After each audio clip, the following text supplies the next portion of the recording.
Deadline বনাম deadline, ঝাঁটা হাতে স্বাস্থ্য ভবন অভিযানে জুনিয়র ডাক্তাররা। আমার দুর্গা চাইছে বিচার, উৎসবে আর ফিরছি না, কবিতা লিখলেন তিলোত্তমার বিশেষ বন্ধু। টালা থানায় সেদিন তিনজন এসে বলেছিল এফআইআরটা দেখতে চাই, আরজিকর কাণ্ডে বিস্ফোরক দাবি। আমি প্যান্ট খুলছিলাম, তখন স্পর্শ করেন সন্দীপ ঘোষ। তিলোত্তমা পর্বে উল্কা গতিতে ছড়ালো রিপোর্ট। পান থেকে চুন খসলেই স্কুলে আসছেন পুলিশ, প্রধান শিক্ষিকাকে কাঠগড়ায় তুলে চরম সিদ্ধান্ত সহশিক্ষিকাদের।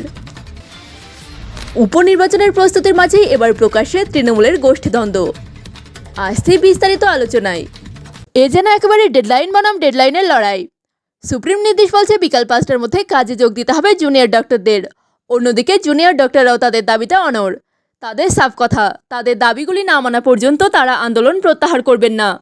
কর্মবিরতি তোলা তো দূরের কথা, আরও জোরদার আন্দোলনের ডাক দিয়েছেন জুনিয়র ডক্টররা। লালবাজারের পর এবার স্বাস্থ্য ভবন অভিযান। মঙ্গলবার দুপুর থেকেই আন্দোলনরত জুনিয়র ডক্টরদের ভিড় বাড়তে শুরু করে করুণাময়ী চত্বরে। অন্যদিকে রণসজ্জা সাজিয়ে প্রস্তুত রয়েছে পুলিশও, পাল্টা উঠছে স্লোগান। এদিন 5 দফা দাবিতে স্বাস্থ্য ভবন সাফাই অভিযানের ডাক দিয়েছেন জুনিয়র চিকিৎসকেরা। সমর্থনে পথে নেমেছে নাগরিক সমাজও। আন্দোলনকারীদের দাবি, তিলোত্তমার ঘটনা কোনো বিচ্ছিন্ন ঘটনা নয়, শুধু আরজিকরের ঘটনা নয়, তিলোত্তমার পরিণতির জন্য দায়ী রাজ্যের সরকারি মেডিকেল কলেজগুলির অব্যবস্থা। সুর চড়ছে গ্যাংস অফ সন্দীপ ঘোষের বিরুদ্ধে। তাদের দাবি, হোস্টেল থেকে ক্যাম্পাস, ক্লাসে যে বাতাবরণ তৈরি করেছে এই গোষ্ঠী, তার জন্যই এই পরিণতি আজ। রাস্তা থেকে এক জুনিয়র চিকিৎসক বলেন, আমাদের 5 দফা দাবির কোনো সমাধান হয়নি, আমরা চাই মুখ্যমন্ত্রী এই দাবি মেটানোর ব্যবস্থা করুন। প্রয়োজনে আরও দীর্ঘ সময় আমরা আন্দোলনে থাকব। 5টার মধ্যে যদি হেলথ সেক্রেটারি, স্বাস্থ্য শিক্ষা অধিকর্তার পদত্যাগ সহ আমাদের যে দাবি রয়েছে তা মানা না হলে আন্দোলন আরও জোরালো হবে। বিনীত গোয়েলের পদত্যাগের দাবিতে আমরা আগে লালবাজার অভিযান করেছিলাম, সেই দাবি এখনও মানা হয়নি। সরকার যদি আমাদের দাবি না মানেন তাহলে আমরা বুঝব তারা চাইছেন না আমাদের সমস্যা মিটুক। আসছি পরবর্তী খবরে। গত 9ই আগস্ট আরজিকরের নির্যাতিতা দেহ উদ্ধারের পর তার পরিবার জানিয়েছিল বিয়ের কথাবার্তা শুরু হয়ে গিয়েছিল বাড়িতে। চিকিৎসক পাত্রের সঙ্গেই বিয়ে হওয়ার কথা ছিল, কিন্তু তার আগেই সব শেষ। আপাতত তিলোত্তমার স্মৃতি আঁকড়েই দিন কাটছে তার। এখন অনেক প্রশ্ন রয়ে গিয়েছে তার মনেও। ঘটনার দিন অত তাড়াহুড়ো করে কেন দাহ করা হলো সেই প্রশ্নও তুলেছেন তিনি। এবার দুর্গাপূজার মুখে তিলোত্তমার জন্য কবিতা লিখলেন তার বিশেষ বন্ধু। 1 মাস পরই দুর্গাপুজো। অনেক পুজো উদ্যোক্তা এবার সরকারি অনুদান গ্রহণ না করার সিদ্ধান্ত নিয়েছেন। অনেক মণ্ডপেই এবার আড়ম্বর কম। গোটা শহর প্রায় প্রতিদিন রাত জাগছে বিচার চেয়ে। এরই মধ্যে মুখ্যমন্ত্রী মমতা বন্দ্যোপাধ্যায় বলেছেন, 1 মাস তো হয়ে গেল, 1 মাস 1 দিন।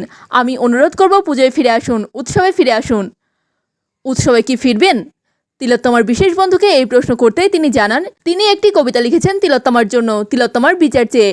সেই কবিতাতেই তিনি বুঝিয়ে দিয়েছেন উৎসবে এবার থাকছেন না তিনি। তিনি লিখেছেন, আগমনের বার্তা কাদের, লাশ কাটা ওই গহ্বরে, তিলোত্তমার বিচার চেয়ে তিলোত্তমার শহরে। তোমার চোখে রক্ত ছিল, স্বপ্ন কিছু বাকি, অন্ধদেবী জানিও বিচার, চোখের কাপড় লাগবে নাকি। ভীষণ রাগে আমার শহর, বলছে যে আর পারছি না, আমার দুর্গা চাইছে বিচার, উৎসবে আর ফিরছি না। আসছি পরবর্তী খবরে। 9ই আগস্ট চিকিৎসকের দেহ উদ্ধারের পর তড়িঘড়ি দাহ করার ব্যবস্থা করা হয়, এমন অভিযোগ একাধিকবার করেছেন তিলোত্তমার বাবা মা। তারা বলেছেন, পুলিশ কার্যত ঘিরে রেখেছিল তাদের বাড়ি। এমনকি নির্যাতিতার বাবার দাবি, সেই রাতে টালা থানাতেও উপস্থিত ছিলেন 300 থেকে 400 পুলিশ। সেই রাতের ঘটনাক্রম প্রসঙ্গে এবার বিস্ফোরক অভিযোগ করলেন তিলোত্তমার বিশেষ বন্ধু। এক সাক্ষাৎকারে তিলোত্তমার বিশেষ বন্ধু তথা চিকিৎসক জানিয়েছেন, ঘটনার দিন তিনি মানসিকভাবে ভেঙে পড়েছিলেন, তাই অনেক কিছুই বুঝে উঠতে পারেননি। তবে তাড়াহুড়ো যে হয়েছিল সে কথা বলছেন তিনিও। তিনি জানান, সেই রাতে টালা থানায় এফআইআর করার সময় কয়েকজন বন্ধুর সঙ্গে উপস্থিত ছিলেন তিনি। তিলোত্তমার পরিবারের সদস্যরা ছিলেন সেখানে। এক প্রতিবেশী এফআইআর লিখছিলেন। সেই সময় 3 জন যুবক থানায় হাজির হয়েছিলেন বলে জানিয়েছেন তিলোত্তমার বিশেষ বন্ধু। তিনি বলেন, 3 জন ছেলে এসেছিলেন থানায়, বলেছিলেন আরজিকর থেকে আসছি, এফআইআরটা আমরা দেখতে চাই। আমার বন্ধুরা তাদের আটকায়, বলা হয় এখন এফআইআর দেখা যাবে না। ওরা বলেছিল আরজিকর থেকে সাহায্য করতে এসেছি। দীর্ঘ সময় বসেছিল টালা থানায়, আমরা চলে আসা পর্যন্ত তারা বসেছিল। ওই 3 যুবক কারা তা নিয়ে প্রশ্ন থেকে যাচ্ছে। তবে ওই চিকিৎসকের দাবি বিষয়টা বিচারাধীন, তাই এই বিষয়ে মন্তব্য করবেন না। পাশাপাশি তিনি দাবি করেন, ক্রাইম সিন সেদিন ঘিরে রাখা ছিল না। তিনি বলেন, তখন কি ঘটছে তা দেখতে পারিনি, পরে ছবি দেখেছি। তবে ক্রাইম সিন ঘেরা ছিল না, পুলিশ ছিল, আমি ভিতরে 1 মিনিট থেকে চলে আসি। ময়নাতদন্তের সময় নিয়েও প্রশ্ন তুলেছেন তিলোত্তমার বন্ধু। সুপ্রিম কোর্টও প্রশ্ন তুলেছে, কেন সন্ধ্যার পর ময়নাতদন্ত হলো। চিকিৎসক বন্ধু বলছেন, আমার যতটুকু জ্ঞান তাতে অন্ধকার হয়ে গেলে কালার চেঞ্জগুলো বোঝা যায় না। শরীরে বিষ থাকলে যদি শরীরের বিশেষ অংশের রং পরিবর্তন হয়ে যায় তাহলে তা ধরা যায় না। তাই সূর্যাস্তের পর ময়নাতদন্ত করা হয় না। আপাতত বিচারের আশায় বসে আছেন তিনি। খুন ও ধর্ষণের অভিযোগে এখনও পর্যন্ত একজনকে গ্রেফতার করা হয়েছে। তিলোত্তমার বিশেষ বন্ধু তার সম্পর্কে বলেন, বাইডেন মেডিকেল কলেজে দীর্ঘদিন ধরে কাজ করেছি, তাই বলতে পারি একেবারে বাইরের লোক হাসপাতালে ঢুকে এটা ঘটাবে ভাবতে খুব আশ্চর্য লাগছে। আসছি পরবর্তী খবরে। সন্দীপ ঘোষ তিলোত্তমা পর্বে যিনি সবথেকে বেশি আলোচনার কেন্দ্রবিন্দুতে, তার বিরুদ্ধে উঠছে একের পর এক দুর্নীতির অভিযোগ। এবার সামনে এলো এমন এক বিস্ফোরক প্রতিবেদন, যাতে সন্দীপ ঘোষের চরিত্রে নতুন করে আরেক জ্যোতির্চিহ্ন সংযোজিত হলো। সম্প্রতি একটি প্রতিবেদন সামাজিক মাধ্যমে ভাইরাল হয়েছে। সাউথ চায়না মর্নিং পোস্টের পোর্টালে 7 বছর আগের একটি প্রতিবেদন। সেখানেও এক পুরুষ নার্সিং স্টাফের শ্লীলতাহানির অভিযোগের নাম উঠে আসে সন্দীপ ঘোষের। তবে জনৈক সন্দীপ ঘোষ আরজিকর মেডিকেল কলেজের প্রাক্তন অধ্যক্ষ কিনা এ নিয়ে ধোঁয়াশা রয়েছে। তিলোত্তমা পর্বে এই প্রতিবেদন নতুন করে বিতর্ক তৈরি করেছে। 2017 সালের 29শে মে সাউথ চায়না মর্নিং পোস্টে খবরটি প্রকাশিত হয়। সেই রিপোর্ট অনুযায়ী হংকংয়ের কাওলুনের কুইন এলিজাবেথ হাসপাতালে 8 এপ্রিল ঘটনাটি ঘটে। এক নার্সিং ছাত্র অভিযোগ করেন, 45 বছর বয়সের একজন ভারতীয় ডাক্তার নাম সন্দীপ, তিনি তার বাদিকের পশ্চাদেশে আপত্তিকরভাবে চাপড় দেন এবং তাকে প্রশ্ন করেন, ডু ইউ লাইক ইট? ওই ছাত্র থানায় সন্দীপ ঘোষের বিরুদ্ধে অভিযোগ দায়ের করেন। পুলিশ সে সময় সন্দীপ ঘোষকে গ্রেফতারও করে। ওই প্রতিবেদন অনুযায়ী হংকংয়ের আদালতেও মামলাটি ওঠে। কাওলুন সিটি কোর্টের ডেপুটি ম্যাজিস্ট্রেট লিউং লাই ইনকে গোপন জবানবন্দি দেন ওই ছাত্র। তিনি বলেন, সন্দীপ ঘোষ তার পশ্চাদেশে চাপড় মেরে গোপনাঙ্গ ছুঁতে চেয়েছিলেন। আদালতের সওয়াল জবাবের সময়ে ছাত্রটি জানিয়েছিলেন তিনি চেঞ্জিং রুমে প্যান্ট খুলছিলেন। সে সময় সন্দীপ ঘোষ তার পশ্চাদেশ স্পর্শ করেন। আদালত কক্ষে দাঁড়িয়ে সন্দীপ বলেছিলেন, আমার কোনো অসৎ উদ্দেশ্য ছিল না। তার বক্তব্য ছিল, শোল্ডার ডিসলোকেশনের সমস্যাকে কিভাবে ফিক্স করতে হয় সেটাই হাতে কলমে দেখাচ্ছিলেন তিনি। আর ফিক্স করার পর তিনি বলছিলেন, ডু ইউ লাইক ইট? যদিও এই ঘটনাকে ভুল বোঝাবুঝি বলে ব্যাখ্যা করেন সন্দীপ ঘোষ। কিন্তু প্রশ্ন, সেই সন্দীপ ঘোষই কি এই সন্দীপ ঘোষ? আরজিকরের প্রাক্তন অধ্যক্ষ সন্দীপ ঘোষ 2017 সালে মুর্শিদাবাদ মেডিকেল কলেজ হাসপাতালের অর্থোপেডিক বিভাগের প্রধান ছিলেন। জানা যায় হংকংয়ে একটি চিকিৎসা সংক্রান্ত অনুষ্ঠানে যোগ দিতে গিয়েছিলেন। এ বিষয়ে অর্থোপেডিক অ্যাসোসিয়েশনের চিকিৎসক নেতা উৎপল বন্দ্যোপাধ্যায় বলেন, আমরা সে সময় শুনেছিলাম সন্দীপ ঘোষ হংকংয়ের একটি পুলিশি কেসে ফেঁসেছিলেন।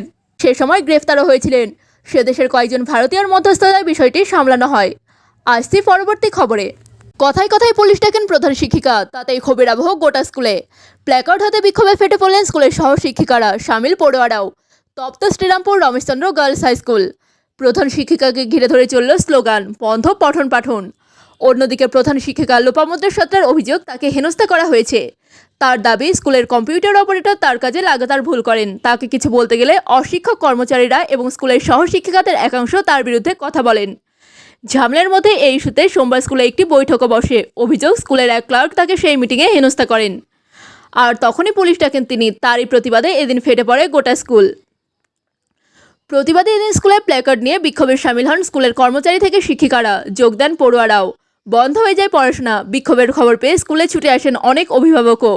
বিক্ষোভকারী শিক্ষিকাদের সঙ্গে তাদের আবার বচসাও শুরু হয়। তাদের দাবি, প্রধান শিক্ষিকার সঙ্গে সহ শিক্ষিকাদের দ্বন্দ্বের ফলে আসলে ক্ষতি হচ্ছে পড়ুয়াদের। যদিও প্রধান শিক্ষিকা আবার স্কুলের নানা অব্যবস্থা নিয়ে প্রশ্ন তুলেছেন। বলছেন, স্কুলে নানা রকম দুর্নীতি হয়, মিড ডে মিলের ক্ষেত্রে নানা অন্যায় কাজ হয়, সেগুলি নিয়ে কথা বললেই তিনি অন্যদের কাছে খারাপ হয়ে যান। কিন্তু তিনি চান স্কুলের সামগ্রিক পরিকাঠামো ঠিক থাকুক, পড়ুয়ারাও ভালো করে পড়াশোনা করুক। অন্যদিকে ক্ষোভ উগড়ে দিচ্ছেন স্কুলের সহশিক্ষিকারা। সহশিক্ষিকা নবনীতা দাস বলেন, কিছু হলে তিনি স্কুলে পুলিশ ডাকেন। এই অবস্থার মধ্যে স্কুলে কোনোভাবেই পড়ানো যায় না, তাই এর একটা বিহিত চাই। অন্যদিকে যে ক্লার্কের বিরুদ্ধে হেনস্থার অভিযোগ উঠেছে সেই সুব্রত মুখোপাধ্যায় বলেন, যখন তখন শ্লীলতাহানির অভিযোগ করে ফাঁসিয়ে দেবেন বলে হুমকি দেন প্রধান শিক্ষিকা। দুর্নীতির অভিযোগ যেটা করছেন তা ভিত্তিহীন। আমরা এই সামগ্রিক বিষয় নিয়েই প্রতিবাদ জানাচ্ছি। আসছি পরবর্তী খবরে। বাঁকুড়া লোকসভায় সাংসদ হিসেবে নির্বাচিত হয় তালডাংরা বিধানসভার বিধায়ক পদে ইস্তফা দিয়েছেন অরূপ চক্রবর্তী। স্বাভাবিকভাবেই ওই বিধানসভা আসনে উপনির্বাচনের প্রস্তুতি শুরু হয়েছে প্রশাসনিকভাবে। আর সেই প্রস্তুতির মাঝেই এবার বাঁকুড়ার সিমলাপাল ব্লকে প্রকাশ্যে চলে এলো শাসক দলের গোষ্ঠীদ্বন্দ্ব। দলেরই জয় হিন্দ বাহিনীর ব্যানারে করে একটি অনুষ্ঠানে প্রকাশ্যে দলের ব্লক নেতৃত্বের বিরুদ্ধে ক্ষোভ উগড়ে দিলেন দলের জেলা পরিষদ থেকে শুরু করে পঞ্চায়েত সমিতির নির্বাচিত সদস্যরা। পাল্টা ওই বিক্ষুব্ধদের দোষেছেন দলের ব্লক নেতৃত্ব। সম্প্রতি লোকসভা নির্বাচনে বাঁকুড়া লোকসভা কেন্দ্রে জয় পায় তৃণমূল, কিন্তু গত বিধানসভা নির্বাচনের নিরিখে বেশ কিছু ব্লকে উল্লেখযোগ্যভাবে কমেছে শাসক দলের জয়ের ব্যবধান। তার মধ্যে অন্যতম সিমলাপাল ব্লক। প্রায় 20,000 থেকে ব্যবধান কমে দাঁড়িয়েছে 5,000-এর কাছাকাছি। ব্যবধান এই কমার দায় দলের ব্লক নেতৃত্বের কাঁধে তুলে এবার দলের অন্দরেই চওড়া হচ্ছে ফাটল।